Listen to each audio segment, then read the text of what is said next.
Alors, première astuce pour veiller que votre GLR marche bien, il faut être sûr que l'espacement entre le pod et le châssis est bien fait. Donc, cela se fait avec des petits rondelles de 0,1 ou de 0,2, 0,3 mm.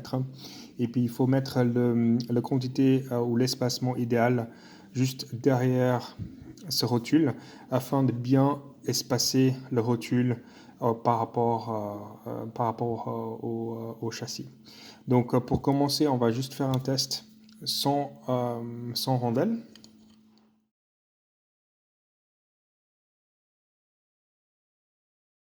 Vous voyez déjà ici, on voit quand on essaie d'aligner que justement les trous ne s'alignaient pas. Donc je ne vais même pas essayer d'insister, on voit que c'est trop en avant.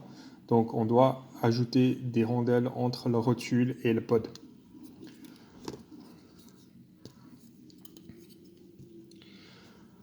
Donc pour mon propre pod, je sais que j'ai besoin de 0,40 mm de rondelles. Là, je vais mettre juste un 0,10 10 mm de rondelles pour vous montrer justement comment le pod réagit quand l'espacement n'est pas correct.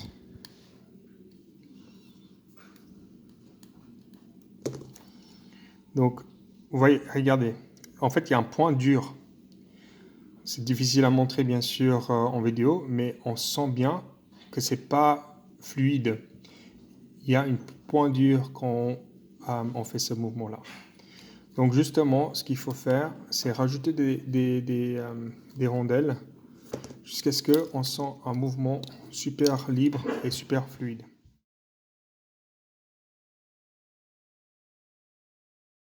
Entre.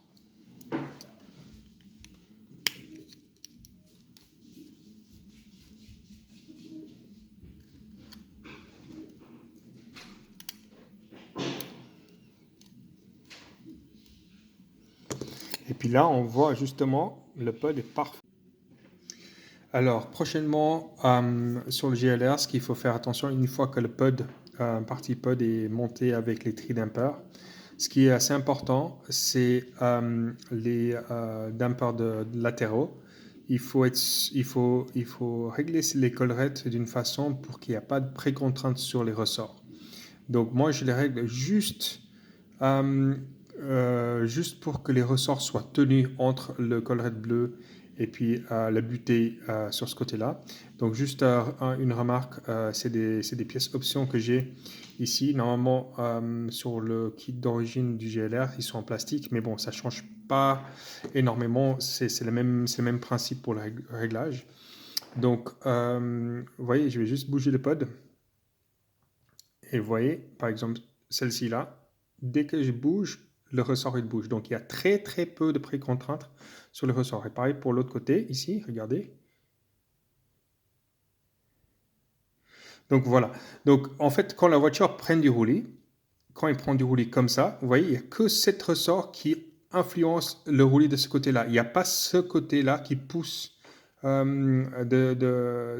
pousse de son côté. En fait, il n'y a que celle-là qui est en compression et celle-ci ne pousse pas. Et pareil de l'autre, quand la voiture prend le roulis de ce sens-là, c'est juste ce ressort qui compresse et l'autre, et ce ressort-là, il ne pousse pas, donc influence pas. Si les deux sont en action, ça peut pas être complètement équilibré et peut éventuellement faire des choses bizarres sur la voiture. Donc c'est comme ça que moi je règle. C'est une astuce de Nicolas Albina qui est passé à une course à Cluse en 2018, sauf erreur, début 2018.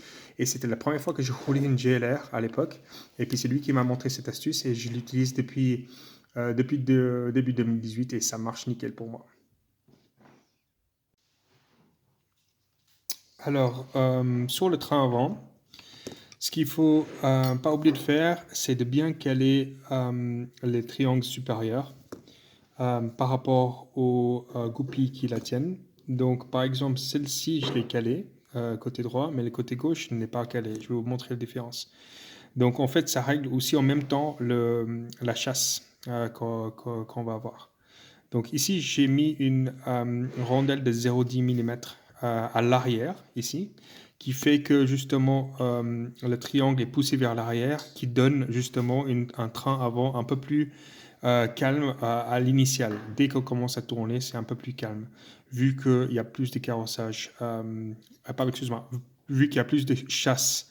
On peut faire le contraire, mettre le shim ici, qui va faire que le triangle supérieur bouge vers l'avant, et ça va donner un chasse plus faible, et du coup on aurait un peu plus d'initial. D'habitude j'aime bien mettre le cal ici, mais cette voiture-là c'est une GLR pour ma fille, donc je mets ça ici pour qu'elle ait un train avant un peu plus saine.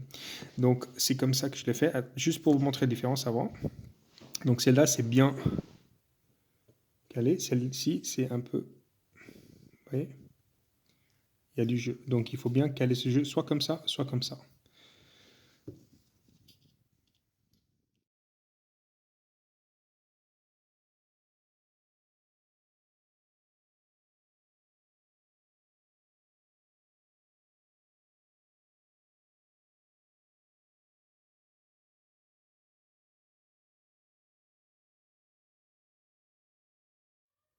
Donc dernière petite vidéo avant de faire les premiers tours de roue sur la piste.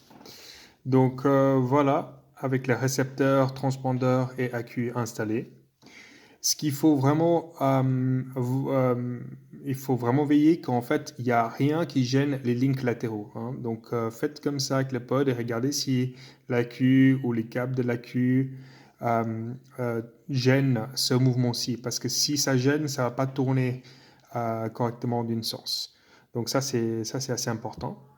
Après, il faut régler justement l'amortisseur central, le droop, pour être sûr que quand la voiture est posée, le châssis et le pod est exactement parallèle, comme ça.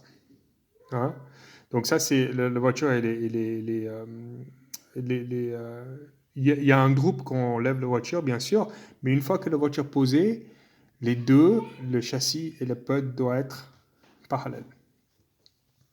Donc ça, c'est quelque chose à régler. Et puis pour régler ça, on peut régler ça avec la molette, ici. Donc voilà, ça donne ça, quand c'est posé, prêt à rouler. Pour le droop, justement, il faut régler une fois que le châssis est plate, comme je vous ai montré. Il faut juste avoir un petit droop comme ça, vous voyez. Vous pouvez lever le châssis avant que les roues arrière décollent du sol. Ça doit bouger pas plus que ça. Ça, c'est même, pour moi, personnellement, c'est le maximum qu'il faudrait avoir. Donc, une voiture comme ça, il aurait beaucoup de corner speed, mais ça serait un petit peu plus difficile à piloter. Donc, ce que je vous propose, c'est vraiment de partir avec presque zéro droop. Vous desserrez la collerette. Donc, vous reculez ça tout en arrière. Sans appuyer la voiture, serrez gentiment.